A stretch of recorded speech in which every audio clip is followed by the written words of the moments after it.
सब मिथिला भाषी के गोर लागै छी। आइ हम एगो बट सावित्री के कथा कहै छी। जे नीक लागि जाए तऽ हमर भजन कीर्तन चैनल के जरूर सब्सक्राइबर लाइक कऽ देबै। आब एखन बट सावित्री के आबि रहल छै पूजा के महीना, ताहि दुआरे से बट सावित्री के कथा कहै छी। नीक लागत तऽ भजन कीर्तन चैनल के जरूर सब्सक्राइबर लाइक कऽ देबै। हिंदी में अछि। हे देवी पार्वती जी ने कहा, हे देवताओं के भी देवता जगत के पति शंकर भगवान प्रभास क्षेत्र में स्थित ब्रह्मा जी की प्रिया जो सावित्री देवी है, उनका चरित्र आप मुझसे कहिए।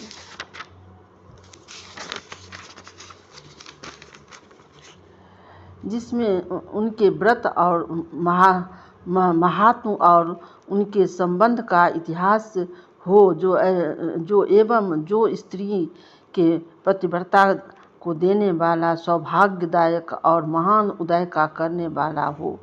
तब शंकर भगवान ने कहा कि हे महादेवों, प्रभास क्षेत्र में स्थित सावित्री के असाधारण चरित्र को मैं तुमसे कहता हूँ। हे महेश्वरी, सावित्री स्थल नामक स्थान के मद्रास देश में एक धर्मात्मा, सभी प्राणियों के हित में तत्पर रहने वाले, राजधानी तथा राज्य में रहने वाली प्रजाओं का प्रिय आश्रयपति नामक राजा था, जो कि क्षमाशील, संतान रहित, सत्यवादी और इंद्रियों को बस में रखने वाला था। एक समय वह राजा प्रभास क्षेत्र की यात्रा में नियमित वहाँ पर आया और विधि पूर्वक यात्रा करता हुआ सावित्री के स्थल पर पहुँचा।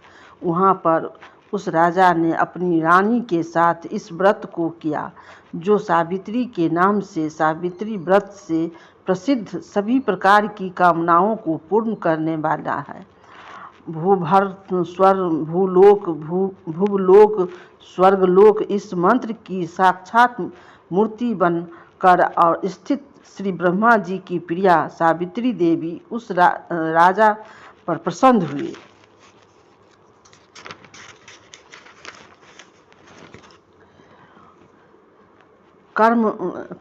कमंडल और धारण करने वाली वह सावित्री देवी दर्शन करने के बाद पुनः अदृश्य हो गई और बहुत दिन के बाद उसी राजा के यहाँ देवी के समान रूप वाली कन्या के रूप में उत्पन्न हुई।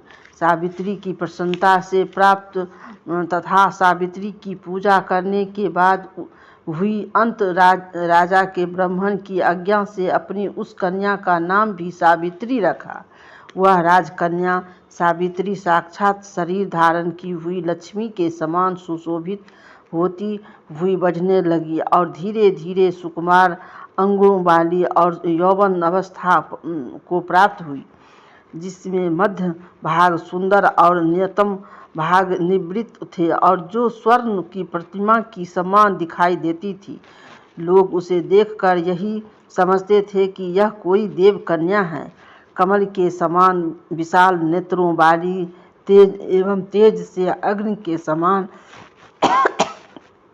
प्रचलित होती हुई वह सावित्री महिष भृगु द्वारा कहे हुए सावित्री व्रत को करने लगी, जिसके आरंभ में सुंदर वर्ण वाली, उसे उपवास करने, सिर से स्नान की हुई सावित्री देवता की प्रतिमा के पास जाकर अग्नि के हवन करने और ब्राह्मण से स्वसित वाचन कराया।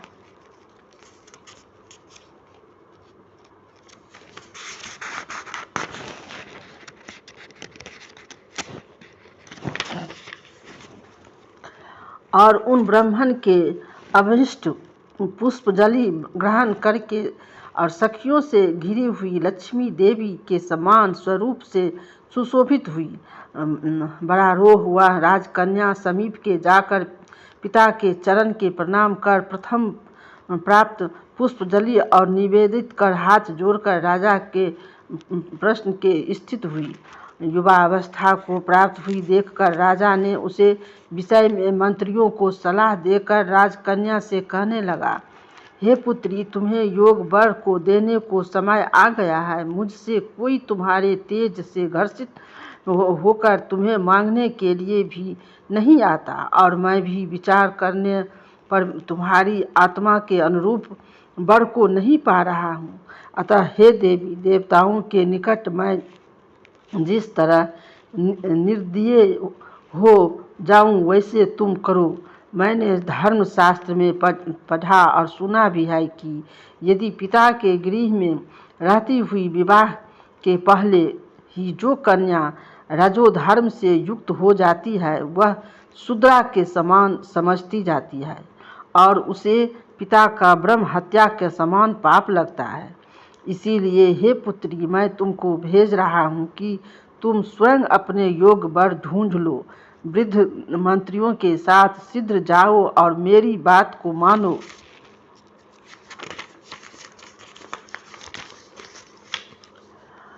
इसके बाद जैसा कहते हैं वैसा भी होगा। ऐसा कहकर सावित्री घर से निकल कर राज ऋषियों के रंभ तपोवन की ओर चल पड़ी और वहां पहुंचकर मानवीय वृद्धजनों को प्रणाम कर सभी तीर्थों और आश्रम में जाकर पुनः मंत्री के साथ सावित्री अपनी गृह पर आ गई और वहां पर पिताजी के समक्ष पवित्र देव ऋषि नारद को बैठे हुए देखा। आसन पर बैठे हुए नारद जी को प्रणाम कर मुस्कुराती हुई जिस कार्य के लिए वन में गई थी सारी कथाएं उनके कहने लगी। सावित्री बोली, हे देव ऋषि नारद, सल्व देश में धर्मात्मा धूम्रसेन नाम से विख्यात एक क्षत्रिय राजा है जो दैववश अंधे हो गए हैं। उस समय उनका छोटा सा एक बालक और उनकी माँ थी।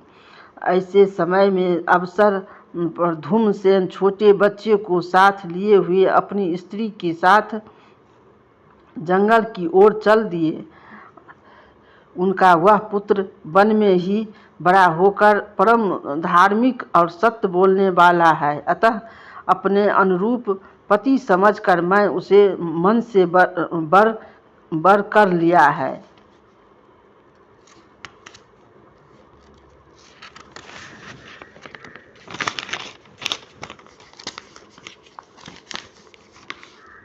यह सुनकर नारद जी कहा, हे राजन, सावित्री ने यह बड़ा कष्टप्रद काज कर डाला। बाल बुद्धि होने से इसमें केवल गुणवान समझकर सत्यवान को बर कर लिया है। उसका पिता सत्य बोलता है, माता सत्य बोलती है और वे स्वयं भी सत्य बोलता है। इसी से उसका नाम मुनि ने सत्यवान रखा है। इसको इस नित्य आश्रय घोड़े प्रिय और वह मिट्टी के घोड़े बनाकर करता है और चित्र में भी घोड़े को लिखता है। इससे उसे चित्राश्रय भी कहते हैं। सत्यवान दान और गुण की रति देव के शिष्य के समान है। ब्राह्मण को रक्षा करने वाला है और सत्यवादी और औसीनगर शिवी के समान है। यताति के समान उदार, चंद्रमा के समान देखने में प्रिय लगने वाला, रूप में दूसरे अश्विनी कुमार के समान है, धूम्रसेन के समान बलवान है, किंतु उसमें केवल यही एक दोष है, दूसरा कोई नहीं।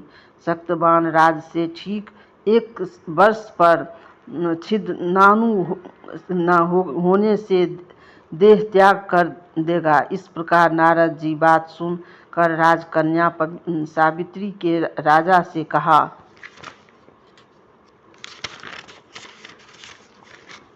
राजलोक किसी एक से एक बार कोई बात करते हैं। ब्रह्म देवता ब्राह्मण एक ही बार कहते हैं और एक ही बार कन्या दी जाती है। ये 3 कर्म एक ही बार किए जाते हैं, बारंबार नहीं। दीर्घायु को अथवा अल्पपायु, गुणवान की अथवा निर्गुण वर को एक बार वर्णन कर लिया, अब दूसरे वर को वर्णन नहीं करूँगी। पहले मन से निश्चय करके बाद में उसी वाणी द्वारा प्रकट किया जाता है, पुनः उसके बाद कर्म द्वारा किया जाता है। इसी से प्रत्येक कर्म में मन को प्रणाम माना जाता है, अर्थात मन के विरुद्ध कार्य नहीं किया जाता है।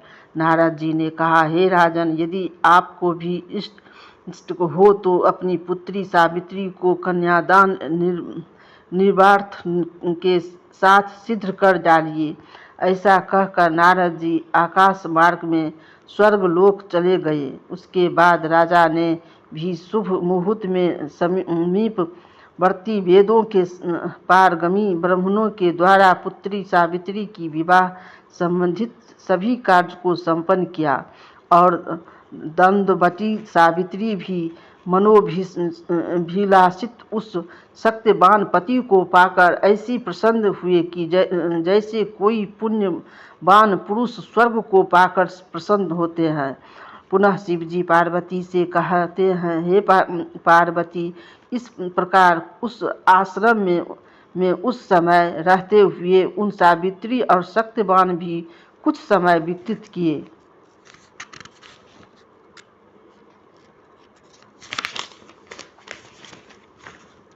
उस समय केवल एक ही माया सावित्री की ऐसी थी कि जिसके चित्त में रात दिन जो नारद जी कही गई बात थी उसकी याद बनी रहती थी। उसके बाद बहुत दिन बीत जाने पर वह समय मरण काल का आ गया कि जिसमें सत्यवान को मरण था। अतः सावित्री नारद जी की कही हुई मरण का तिथि को हृदय में गिनती हुई जेठ मास में शुक्ल पक्ष की द्वादशी तिथि की संध्या काल में आज से चौथे दिन के पति को मरण चाहिए, यह सोचकर 3 रात तक निहार व्रत रखने का उद्देश्य रखकर रात दिन आश्रम में स्थित रूप से रहने लगी। इसके बाद 3 राति बीती जाने पर प्रातः काल मरण तिथि के दिन स्नान कर देवता का तर्पण करने के बाद चारुहासिनी सावित्री ने सास ससुर को पाद वर्णन किया। इसके बाद जब कुल्हाड़ी लेकर सत्यवान जंगल की ओर चला तब जाते हुए अपने पति के पीछे पीछे सावित्री भी चली। वन में पहुंचकर सत्यवान जल्दी से फल पुष्प और संबंधित को कुसा तथा सूखी लकड़ी के इकट्ठा कर ले जाने योग भार बनाने लगा।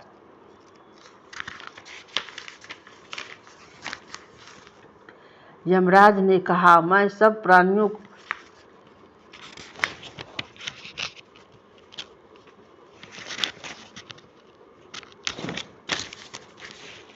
लकड़ियों को काटते काटते उसके सिर में पीड़ा होने लगी, जिससे उस कार्य को छोड़कर वट वृक्ष की एक शाखा को सहारा लेकर सावित्री ने से कहने लगा कि हे सुंदरी, सिर की वेदना मुझे दुख दे रही है, अतः मैं तुम्हारी गोद में क्षण भर सोना चाहती हूँ।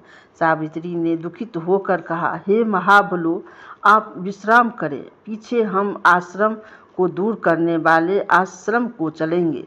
जैसे ही पृथ्वी पर बैठी हुई सावित्री ने सत्यवान की सिर को अपनी गोद में रखकर वैसे ही उसने कृष्ण मिश्रित पिंगल वर्णन वाले करिटधारी पित्त वस्त्र पहने हुए साक्षात सूर्य के समान उदित हुए पुरुष को उसे देखकर सावित्री प्रणाम कर और मधुर वचन में उसे कहने लगे, आप देवताओं अथवा दैत्यों में से कौन है जो मुझे धर्म युचित करने के लिए आए हुए हैं। मुझे अपने धर्म से युचित करने के लिए कोई सामर्थ्य नहीं है, क्योंकि पुरुष श्रेष्ठ मुझे धंधकती आग की लपट की समान की समझिए।